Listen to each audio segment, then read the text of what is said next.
1945. Svet se menja iz korena i to zauvek. 2 eksplozije u samo 3 dana razmaka. One nisu samo stavile tačku na najkrvaviji rat u istoriji, ne. One su nas gurnule pravo u atomsko doba. Danas ćemo da zaronimo u priču o tome kako se sve to desilo i, što je još važnije, šta to znači za sve nas danas. I vidite, ovo stvarno nije samo neko tamo istorijsko pitanje, znate. Ne, ovo je pitanje koje i dan danas odzvanja, ono, oblikuje svetsku politiku, našu tehnologiju, oblikuje čak i našu svest o tome koliko je sve ovo krhko. Ok, da bismo sve ovo stvarno razumeli, idemo redom. Prvo krećemo od šire slike, te neverovatne trke da se napravi oružje. Onda zoomiramo na ta 2 ključna dana i na kraju, naravno, širimo sliku i gledamo posledice. Posledice koje se osjećaju i danas. Dakle, prvi korak. Da bi se shvatila bomba, mora se shvatiti i rat. I taj apsolutno gigantski naučni poduhvat koji je uopšte omogućio da se ovako nešto desi. A sve je, verovali ili ne, počelo iz straha. Čistog straha. Najveći, najbriljantniji umoti tog doba. Svi su oni bili ujedinjeni oko jedne stvari. Nacistička Nemačka, ona ne sme, ni po koju cenu, prva da napravi oružje koje bi joj dalo moć da bukvalno pokori ceo svet. Pokušajte samo da zamislite ovo. Čitavi tajni gradovi niču, tako reći, preko noći, usred pustinje. 100.000 ljudi, ali bukvalno 100.000. Od dobitnika Nobelove nagrade do najobičnijih radnika, svi rade na nečemu, a većina nema pojma šta je pravi cilj. To je bila razmera projekta Manhattan. I tako, oružje je spremno. Nemačka je poražena i sad fokus se prebacuje na Pacifik. Ključno pitanje postaje kako završiti rat sa Japanom? Stavite se u tu poziciju. Na jedan tas vage stavite potencijalni spas 100.000, možda i miliona savezničkih života ako se krene u invaziju, a na drugi tas upotrebu oružja nezamislive, nepojmljive razorne moći i to protiv gradova punih civila. Odluka je bila, monumentalna, blago rečeno. A debata koja se vodila bila je neverovatno žestoka. Sa jedne strane čuli su se argumenti bomba će skratiti rat, spasit će živote. Ali sa druge strane su bili sami naučnici koji su je stvorili. Ljudi poput Lea Szillarda, na primjer, oni su bukvalno preklinjali da se bomba ne upotrebi. Užasno su se plašili moralnih posljedica i naravno pokretanja trke u naoružanju koja bi usledila.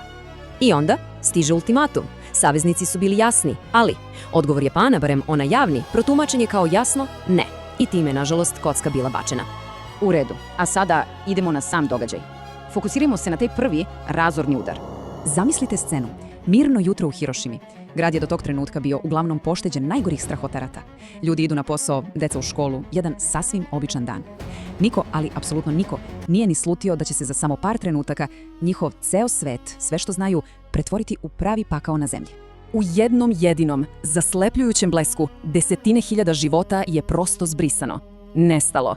Ali, nažalost, to je bio samo početak.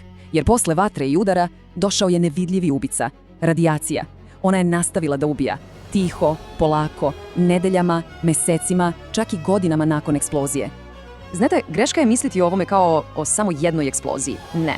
Bio je to niz kataklizmičnih događaja koji su se desili u deliću sekunde. Prvo, toplotni talas, 1000 stepeni, koji je bukvalno isparavao sve pred sobom.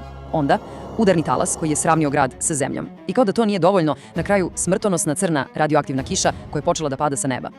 Posle Hirošime svet je zadržao dah, ali nije bilo vremena za to. Događaji su počeli da se odvijaju neverovatnom, zastrašujućom brzinom.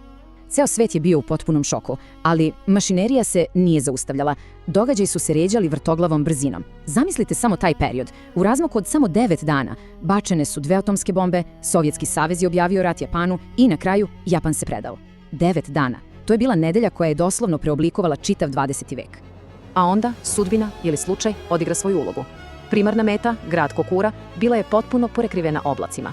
Avion nije mogao da baci bombu. I tako, nastavio je ka Nagasakiju, a tamo, zbog brdovitog terena, razaranje je nekako ostalo zarobljeno u jednoj dolini, što je, kakva ironija, na kraju spasilo ostatak grada od potpunog totalnog uništenja. Iako je bomba bila jača od one u Hirošimi, ta topografija je ograničila neposredni udar. Ipak, ljudska cena je, naravno, i dalje bila apsolutno stravična. I sada, Japan je na kolenima. Suočen sa 2 atomska udara i sovjetskom invazijom, car Hirohito radi nešto što niko nikada pre njega nije uradio. Obratio se direktno naciji preko radija. Moramo razumeti, za narod koji je verovao da je njihov car praktično božanstvo, čuti njegov glas, ljudski, drhtav glas, kako objavljuje predaju, to je bio šok veći od bombi. To je bio kraj. Kraj ne samo rata, već i čitave jedne ere. Dobro, a sada hajde da se odmaknemo od samih događaja i pogledamo širu sliku. Koje su to dugoročne posljedice svega ovoga? Pepeo Hirošime i Nagasakija se, figurativno rečeno, još nije ni slegao na zemlju, a svet je već jurio u potpuno novu eru. Počeo je hladni rat, počela je trka u nuklearnom naoružanju. Rodio se i globalni pokret za mir. Jedno je sigurno, svet posle avgusta 45. nikada, ali nikada više nije bio isti. I iz tih nezamislivih ruševina izdigli su se hibakuše. Preživeli, ljudi koji su nosili i dan danas nose duboke fizičke i psihičke ožiljke. Upravo su oni postali najsnažniji, najglasniji zagovornici sveta bez nuklearnog oružja.